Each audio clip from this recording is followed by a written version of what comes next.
I'd now like to invite forward the Regional Director, Southeast Asia and India Operations for Outbrain, Mr. Anthony Hearne. He will now step forward and talk to you all about the 4 keys needed to win the content revolution. He was previously a director at News Corp's paid content strategy in Australia and marketing director at Virgin Mobile. Please welcome him forward, ladies and gentlemen. Thank you. Welcome, everybody. Good morning. It's about 11 o'clock, I think. We're running a little bit late. 11 o'clock is normally that time where you start coming down a bit after the caffeine that you had at breakfast, so I'll try and keep this. Can you hear me okay? Everybody? Yep. So I'll try and keep it energetic. So I have the pleasure of running Outbrain in this part of the world, and we're the world's leading content discovery platform on about 100,000 sites around the world, including some great sites in India, NDTV, some of our friends are here, Times of India, Network 18, a lot of the others. So loving being in India and loving seeing that there's, I don't know, how many, 250 odd people in the room, all here passionate to talk about content marketing. It makes us very happy. I think the other really interesting thing about this subject is that it really brings together some interesting groups, whether you're marketers, whether you're agencies, or whether you're publishers, all coming together and all have a really big stake in making content marketing work. So I want to talk today a bit about just 4 keys to winning this content revolution, and we use that term very deliberately. We think it is a revolution. It's a revolution primarily about how brand marketers can connect and engage with their audience and build their brands online. And I think that it provides an opportunity to do that like no other opportunity we have as brand marketers. So you would have seen a lot of buzz around, a lot of industry discussion about that, and that is because it is so interesting to so many different stakeholders. But there's a fundamental question that is typically asked up front, and that is just why content? So without me just giving you my subjective views, I thought I'd sort of pull some data, some stats to try and help paint the picture for you. And the first one is going to how do people interact online? What are the things that they do online? Whether they're connecting with people on social media, searching for content, reading content, looking to purchase something. The common theme on all of these things is content. It's the glue that pulls it together. It's the thing that connects with people regardless of what activity they're doing online. So so good news, people are connecting with content. We all agree to that. The other thing is that consumers are already there. They've already bought into this. They're happy to interact with content as long as it gives them value, as long as you're transparent and open and honest with what you're trying to achieve with content. If it delivers value to their lives, then they love it. Bring it on. And they're just as trusting of content that's from Coca-Cola, if they do a good job of producing something that interests me, or NDTV. So we really get this opportunity where brands can can be publishers as well as publishers, really finding a new way to connect with audiences. The other thing is client-side marketers are really switching on to this as well. This is a bit of research from e-consultancy within Asia, of which India was a really big part of the survey. 63% of client-side marketers say they're going to spend more on content marketing next year than they did last year. I think the only thing that beat content marketing was SEO, and it was 64%. So you can see the amount of interest that is in this space from client-side marketers. So I think this is a real call out to agency people in the room and to publishers. If there's this much interest, there's this much momentum rolling towards content marketing, have you got it together? Do you know what you're doing? Do you have a proposition there? And are you working with the right partners to make sure that you can deliver on that? One thing that consumers aren't looking for when they go online is your display ads. About 50% of them don't even see the display ads, let alone click on them. Maybe 1 in 1,000 people choose to engage with a display ad by clicking on it. And this is a real issue. It's a real issue for publishers because of the reliance upon that for monetization. It's also a real issue from brands because display advertising has kind of been their mainstay of trying to get a brand message out there in an online platform. So a massive issue. And this just reinforces that. You see here, there's a heat map. The red bits are where people engage, and the other bits are where they don't engage.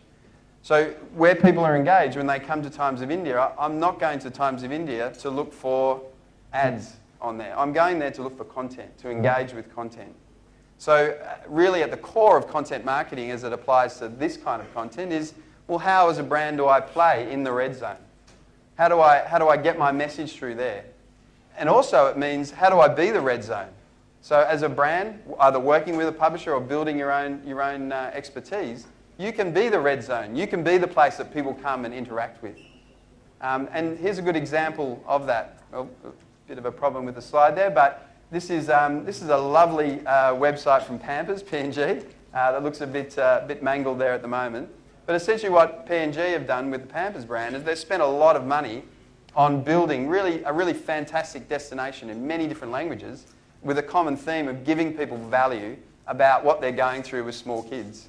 And all of those of you in the audience, I've got 3 kids who have gone through that, especially when you're starting, you value some informed information on how you deal with a nappy blowout or something like that. So here's an example of Pampers really focusing on the red zone. And the good news is that a lot of brand marketers are already doing content marketing. Some of them are doing content marketing, they don't actually know they're doing it. You know, when you put a press release out and you get a great article on NDTV, that's content marketing. You now have the ability to grab that content and to amplify that content, do more with it. So there's lots of brands that are already working on it. This same survey in the States is 90%. So in the US, where they're a bit more advanced in terms of using content as a marketing arsenal, 90% of the brands now are engaged in content marketing. So this again really demonstrates the growth potential that's in front of us. And if you're one of the startups that Vasu was mentioning before, Content Cafe, these kind of guys, if you're a media agency, and if you're a brand, you know, we're at the base level now. It's the only way is up. I think there's a song about that. But you know, get on it and make it work, because there's a huge amount of growth in this space, and particularly in India. And here's a local example of an Indian brand that doesn't have the benefit of taking ideas or getting direction from anyone else. They're just doing their own thing. And this is a brand we work with, Madura Fashion, Lifestyle and Fashion. And they've built a whole fantastic website with really amazing content, not about e-commerce, trying to sell a shirt today or tomorrow, but about engaging and connecting with consumers. And they do it incredibly well. I would say, you know, world best practice here in India. And we've come across at least 4 or 5 different examples of this kind of work already here in India. So if we agree that content marketing has certainly got some momentum, it's certainly becoming a very big part, or will be a very big part of the marketing mix.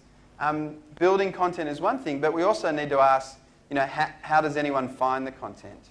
And we also get to really take control of the audience very much by using the technologies and the platforms that are out there to set your content free.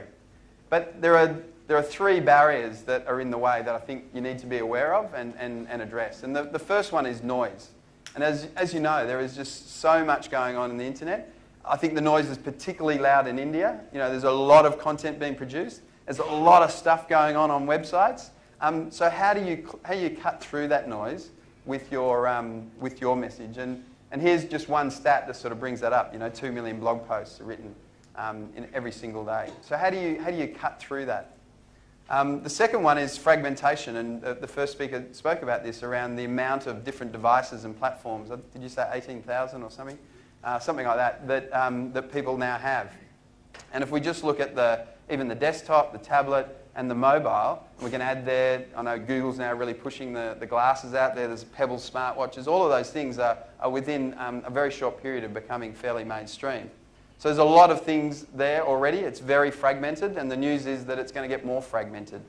So how do we build our understanding of what people are doing in each of these individual platforms and on these individual devices? And we've done a little bit of work recently. We did a consumption trends for Asia Pacific, a report based on the data we have going through our platform.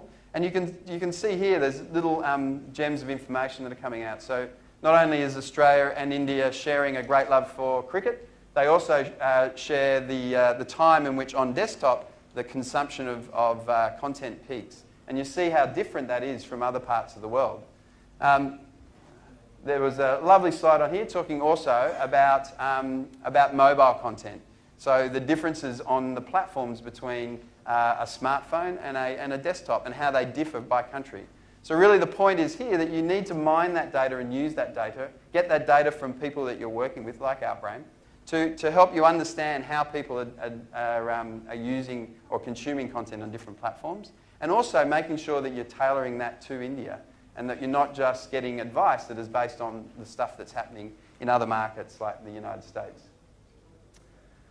Another slide that isn't quite working, but the point here is that if the banner ad is challenged in a desktop environment, it's almost impossible to get a message through, I think, in a very small screen. So the message here is that content absolutely rocks on mobile. I think it's your only opportunity as a brand marketer to build a long-form brand message on a very small screen is by producing content that people are going to engage with. And we get, on our mobile platform, we get anywhere up to double the click-through rates on mobile than we do on a desktop product. So people really engage with the content and they spend a long time engaging it. And then the last one is intent, and we've heard this a few times through the presentation, is really understanding, well, what are people trying to do in each part? And we go back to the data. We'll take away search and shopping and look at the things that people are actually actively engaging with content. And it totals up to about 74% of their time online is being done with no other intent other than engaging with content. So I think that's a really important statistic as well. If you think about, if you're a brand or if you're an agency, if you think about the planning that goes into your digital strategies, are you spending 74% of the time trying to understand, what people are doing there and how do you plan to be part of that? Or are you spending 74% of your time on planning on ads? All right? So I think there needs to be a fairly quick change. So here are the 4 steps.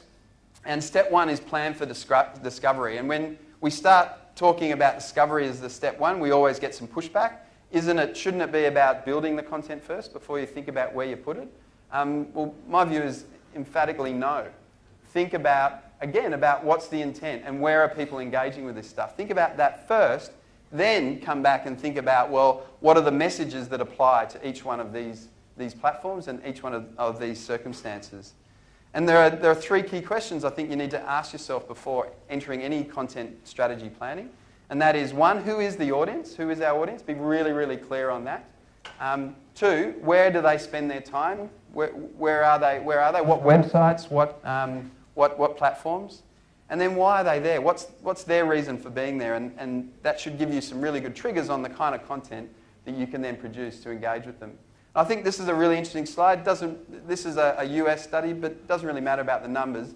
I think the point behind this is if we look at all of the things that people do online, and then I've just highlighted the things that are where people are really engaged with content. And I think each one of these areas with the little orange tick there are areas where potentially the intent of the customer or the consumer aligns with your intent. When they're on these sites, what they're wanting great stuff to engage with stuff that interests them and that adds value to them. And you're, hopefully, as a brand, you're producing great stuff, or as a publisher, and you want to get that in front of them. So you have an alignment of intent in these kind of areas. And this is where things like content discovery become really important. So there's lots of technologies you can use, lots of companies you can use, some of which are in the room today. The point is that you've got to look for the right opportunity to get the right job done. Content discovery, I think, is really interesting because it pulls together almost all of these things with ticks on it and aggregates them into one place that you can then come and get your content discovered through a service like Outbrain. And for those of you not aware of how that works, I just wanted to show you. So here's the Times of India. This was last night, having a look at Times of India. I get to the bottom of the page. And I see these recommendations down the bottom. And the left-hand side is all content from Times of India. This is their content, their audience. They're just using Outbrain recommendation technology to personalise the recommendations to the individual. and engage that person in that content. And they get an increase in page views through that. On the right-hand side, this is where people are paying to play. There can be other publishers that are wanting to drive an audience back to their site, or increasingly there could be brands. And it doesn't matter to me as a consumer. I don't care if it's a publisher or a brand. I just care about, does this interest me? Is this content adding value to me? Is it entertaining me?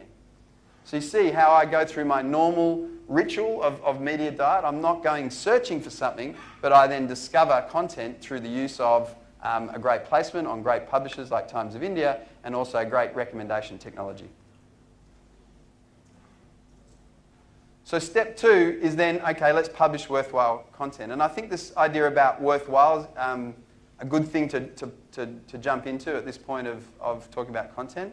And if we look at what the definition of content as a verb is, it's to satisfy someone. It's not to hit someone over the head with a sales message. It's not to rip someone off. It's not to trick someone. It's to satisfy them. And by satisfying them, you're giving them something that they value. Now let's have a look at an example, a well-publicised example, where things didn't quite line up on that satisfaction. So you may have heard about this. So Scientology teamed up with The Atlantic, and they did some sponsored content.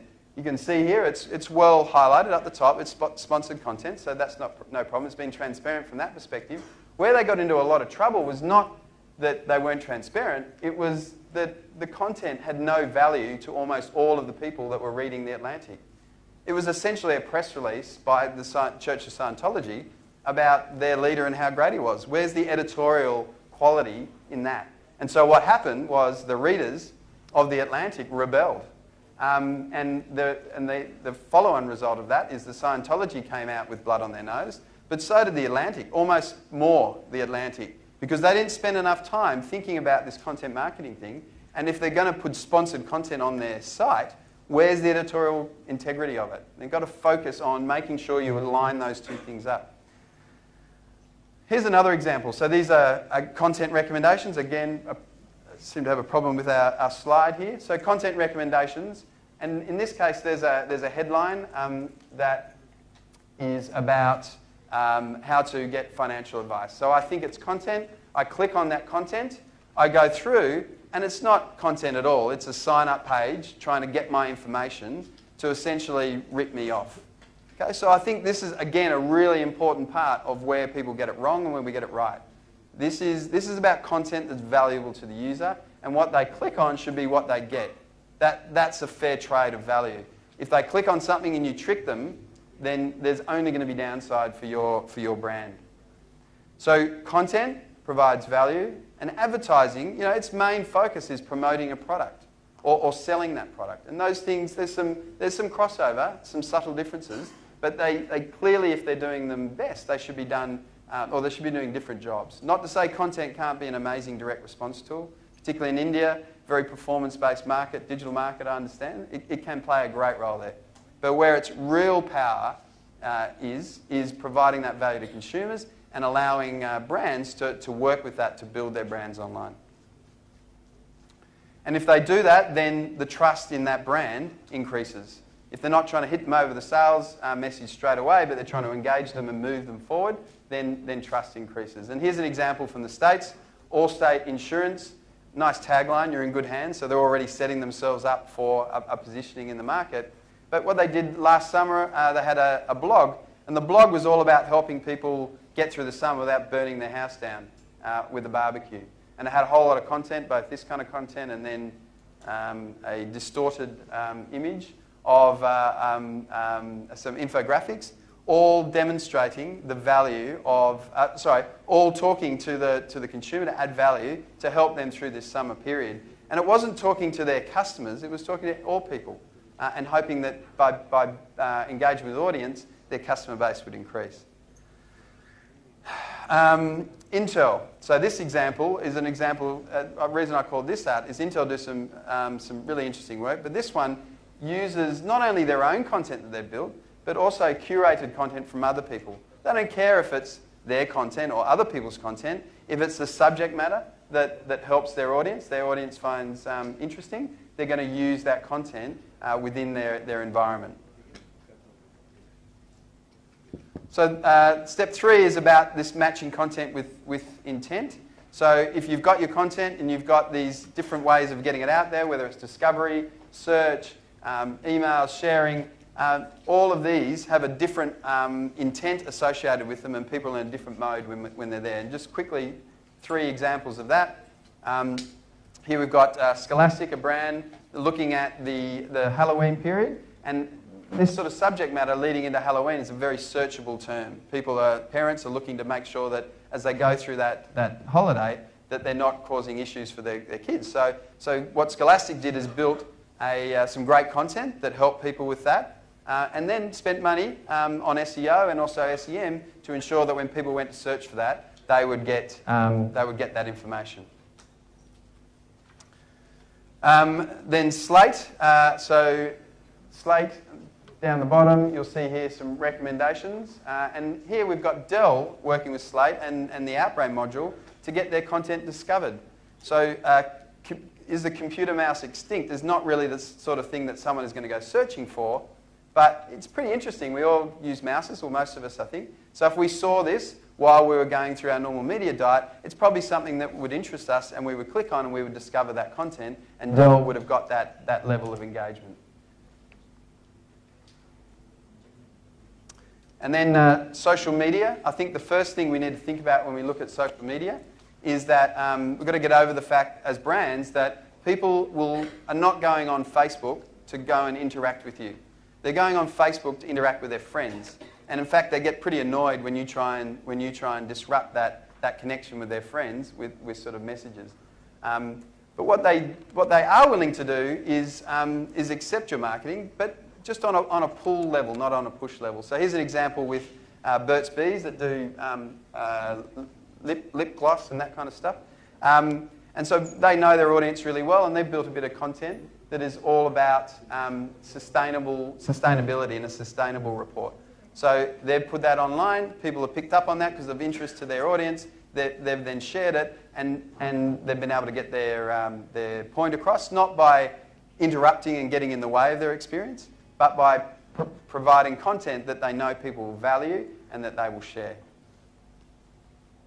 And then the last step is about tracking influence. So if we're going to publish something, we're trying to influence something, whether it's a brand trying to influence down the line gaining a customer, or it's a publisher trying to influence a particular topic. That's what we're trying to do. So we have to track that. And we track that in content sense from engagement. So what are the things that we can measure, very clearly measure, to help us understand, well, how have we influenced that audience? And I get in lots of conversations about this, mainly with agencies and a bit with brands, about wanting to drill straight down into a KPI discussion about a sale. And it's fair enough. I think measurability is a really important part of it. And as I said before, content can play a great role with in a direct response model. But really, before you get to that point, if you're going to grow your market share, you need to grow your audience. If you want to grow your sales, you need to grow your engagement. You need to cut through the clutter. People need to actually choose to be interested in you and engage with you before you got any chance of selling to them. So these metrics, and as many more that we can use in this space, are really important about measuring how effective have we been in connecting our content with the audience.